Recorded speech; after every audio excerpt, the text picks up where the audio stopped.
6 дугаар тест 19 дугаар бодлого. За Холонгийн гэрт байгаа бүх номын 25% нь уран зохиолын ном. За үлдсэн номын 40% нь хэлний ном. За бусад ном нь бол сурах хүчиг байваа гэж. За холон бол нийтдээ 300 номтой гэвэл хэдэн ширхэг нь бол сурах хүчиг байгаа вэ гэсэн бодлого байна. За тэгэхээр холонд бол яг хөөр уран зохиол, за хэл, за сурах бичиг гэсэн юм 3 төрлийн ном байгаа.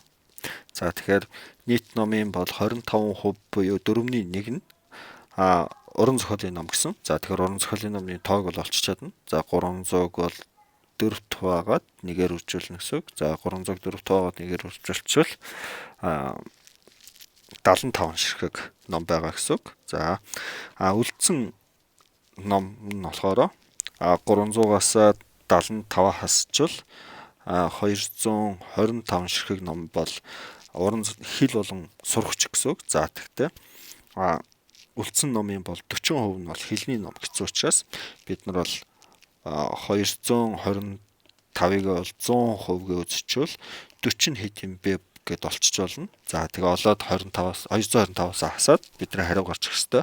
За тэгэхээр ингэж одлого шууд бидний олох хэвээр сурах хүчийг бол яг үгээр үлдсэн номны 60%-тэй тэнцүү. Тэгэхээр шууд 60% олчихё. Олчвол их амархан болчихно.